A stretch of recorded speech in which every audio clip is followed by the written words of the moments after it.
একটা স্পেশাল কিছু বানাবো। এর আগে আমি বানিয়েছিলাম রেডিমেড ধোকাটা, তো আজকে অন্যরকমভাবে ট্রাই করছি। দেখো, আগের দিন রাতে এটা মটর ডাল কি চানার ডাল আমার ঠিক জানা নেই, ভিজিয়ে রেখেছিলাম। ওটাকে এখন একটু পেস্ট করে নিয়েছি হলুদ, লবণ, চিনি দিয়ে। এটাকে আমি এখন কড়াইয়ে একটুখানি তেল দিয়ে, হিং থাকলে ভালো হতো কিন্তু হিং নেই, নর্মাল জিরে ফোড়ন দিয়ে এটাকে আমি এখন একটু টেলে নেব। তো দেখি কতটুকু তোমাদের সাথে শেয়ার করতে পারি, সবটাই আশা করি পারবো। ছোটো ছোটো ক্লিপের মাধ্যমে তোমাদের সাথে শেয়ার করবো। চলো আগে রান্নাটা শুরু করে নিই। আমি কড়াটা গরম করে নিয়েছি, সামান্য একটু জিরে দিয়েছি, আদৌ জিরে দেয় কিনা আমি ঠিক জানি না, তো দিয়েছি। দেখি কড়াটা গরম হয়ে গেলে আমি বাটাটাকে, ডাল বাটাটাকে দিয়ে দেব।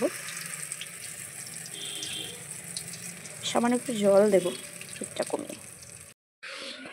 তো দেখো কড়াতে দিয়ে দিয়েছি। এটাকে আমি যতক্ষণ এটা মানে যেটা বাইন্ডিং না হচ্ছে ততক্ষণ একটু ভালো মতো করে নেব। দেখি আদৌ হয় কি না, আশা করছি হবে। তো দেখো অনেকটা জমাট বেঁধে গেছে, এটা আর একটু ভালো মতো করে নিয়ে এটাকে আমি নামিয়ে সেট করে নেব। তো এটা একটু ততক্ষণ সেট হোক, আমি ততক্ষণ এটাতে দেওয়ার জন্য আলু আর মশলাটা করে নেব। ফাইনালি ধোকাগুলো আমার সেট হয়েছে, দেখতে তো বেশ ভালোই লাগছে। আমি ওই ডায়মন্ড শেপটা আমি কাটতে পারি না, তাই এভাবে চৌকো চৌকো করে, মানে যেমনটা হয় আর কি তেমনটা কেটে নিয়েছি।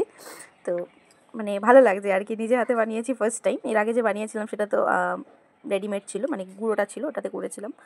আর এখানে দেখো আলু কেটে নিয়েছি, আর এখানে দেখো টমেটো, লঙ্কা আর আদা, পুরো ভেজ করব তো সেজন্য পেঁয়াজ রসুন কিছু অ্যাড করছি না।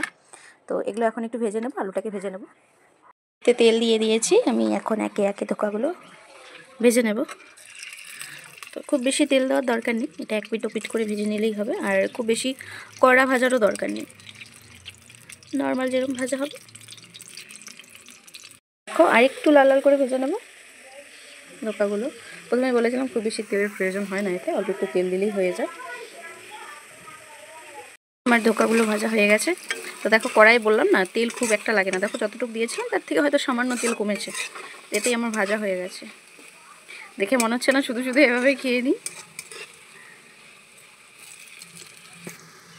দেখো আলুগুলো ভেজে নিয়েছি, ধোকাগুলো তো সম্পূর্ণ ভাজা হয়ে গিয়েছে। তারপরে এখানে তেলের মধ্যে আগে ফোড়নে দিয়েছিলাম হচ্ছে জিরে, শুকনো লঙ্কা, তেজপাতা আর বাটা মশলা তো দেখতেই পেলে, জিরে ছিল, আদা ছিল, টমেটো ছিল, সামান্য একটু গরম মশলা দিয়ে পেস্ট করে নিয়েছি। আমি গুঁড়ো মশলা অ্যাড করবো না বলে এটাকে এখন একটু কষিয়ে নেব। কালারটা শুধু এসছে, আমি কোনো গুঁড়ো লঙ্কা ইউজ করিনি, চিনি দিয়েছিলাম তেলে, সেজন্য এরকম কালো কালো লাগছে হয়তো। দেখো আলুটা দিয়ে একটু কষিয়ে নেব। ধোকার ফাইনাল লুক, অ্যাকচুয়ালি ভিডিও করতে ভুলে গেছিলাম, একটু কাজে গিয়েছিলাম বলে।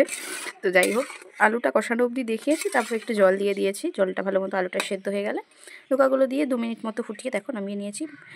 এই সামান্য নরম হয়েছে, এটা জলে মানে ঝোলের মধ্যে থাকলে আরও নরম হয়ে যাবে। তো ঝোলটা খুব বেশি দেখো, এটা ঝোলটা টেনে যাবে, এই জন্য পাতলাই রেখেছি। তো তোমরাও একবার এভাবে নিরামিষ বানিয়ে দেখো, লাস্টে একটু ঘি দিয়েছিলাম, বানিয়ে দেখো কেমন লাগে অবশ্যই কমেন্টে জানাতে ভুলো না। তো চলো আজকের ভিডিওটা তাহলে এখানেই এন্ড করছি।